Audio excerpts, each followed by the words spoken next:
Hey everyone, Sean Daggy coming at you with another video today. Today's video I'm going to be going over the 5 best ways to invest in real estate. So let's jump on in and see what I have to say.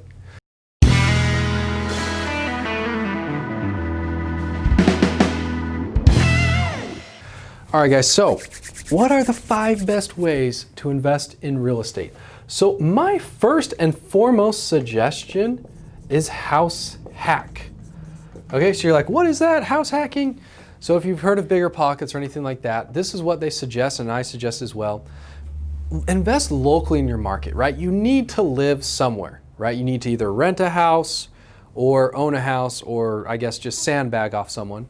But probably the best way is to buy your first house and have it to where a portion of that property is rented.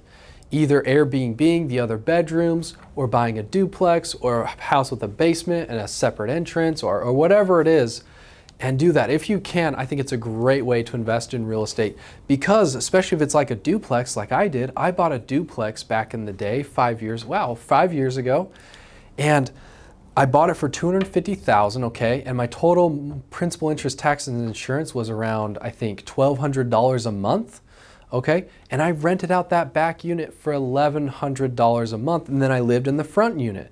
So all I had to pay was $100 in rent to live in my property. It was on the mortgage. So, and then what was awesome is that every month of that $1,200, $200 or $300 of it was being paid towards principal. So house hacking is awesome, and also it helps you get through that fear. You need to live somewhere anyways. You're probably gonna buy a property anyways. And then also you learn how to landlord. So I learned how to write up a lease, to look over that, to collect rent, to make repairs and find contractors to fix that house. So you learn a lot through house hacking. I think it's one of the best ways, the #1 way to invest in real estate, especially starting out. Okay, I think the second best way is buy and hold. Okay, so buy and holding is, well, pretty much you buy a property and you hold on to it forever. So you go and buy a property, and let's say you buy it for $100,000 and you put 20% down, so 20 grand down. You rent it out for $1,000 a month. You have some expenses, but every month, let's say you're cash flowing $200 a month. So $2,400 on a $20,000 investment. That is a great return on investment. I believe it's around 12%. Just cash flow wise, and still it's getting paid down on the mortgage. That's around a 4 or 5% investment in the first year.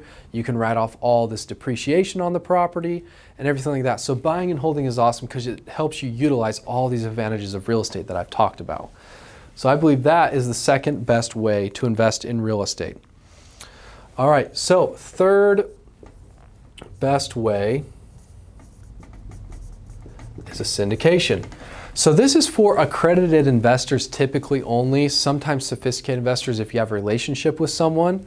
But this is where someone is going to go buy a big multifamily apartment complex for $10 million, and they need $2 million to buy it.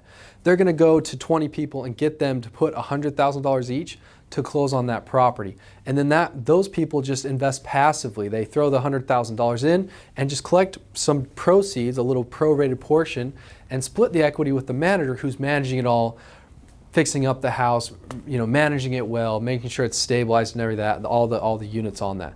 And then in an exit plan of 3 to 5 years, they sell it, give back that 100 grand to the investors plus all the proceeds, a prorated portion of the proceeds from selling it. So that's a great way to invest in real estate.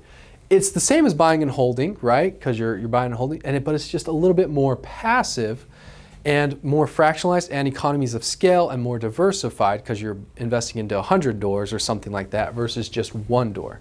So that is nice. There's pros and cons to this though, that you're splitting the equity. The manager you're typically paying a little fee to, but you get to sit back and relax. Where this one, if you're owning it on your own, you have to manage the property manager at the very least. You have a little bit more risk because it's just one property, but you're getting 100% of all the benefits because you own it yourself. Okay? So another one is you can private lend. So this is like hard money lending or be a lender. So this is a little more passive way, a different way of going about it, but you give a loan to someone to buy, and they're going to go buy the property, do all the work, take on all the risk, and all of that. But you're just giving a loan. You're being a bank, right? What are the biggest, most wealthiest institutions out there? Banks, right? So you become a private bank yourself and lend out to people at a different interest rate. What's nice about this, you can really leverage that. You don't need a lot of work to get this done, especially you can go lend $10 million to a big multifamily deal, right? So it helps you leverage your time and your money.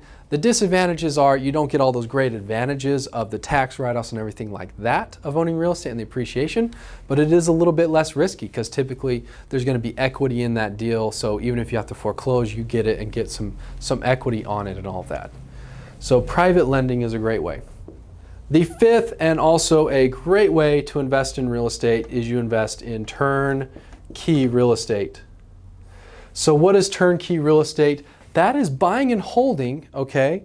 But instead of having to find it yourself, finding a good deal, renovating it yourself, taking on all that risk because you guess the renovation is going to be 20, but then you open up a wall or two and all of a sudden there's termites and the renovation's 30.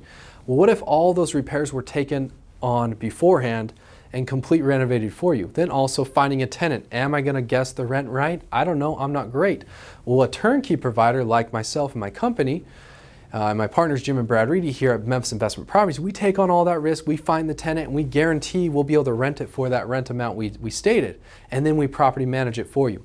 So turnkey real estate investing, you get all the advantages of buying and holding, but it's a lot more hands-off and a lot less barrier of entry to get started, and I would say, quite frankly, a lot less risky to invest in real estate. So those are the 5 best ways to invest in real estate. There are several other ways, debatably good or bad or worse or better, to do this, but this, in my opinion, these are some great ways for you to get started investing in real estate. Pick what works for you, or maybe try out 1 or 2, see if you like it, and go from there and do some research. Thank you so much, guys, for checking out our videos. Put some comments in here. Let me know what you're thinking. Subscribe to our YouTube channel. We're going to be here every single day throwing a video at you. I appreciate your time. Thank you so much. Bye.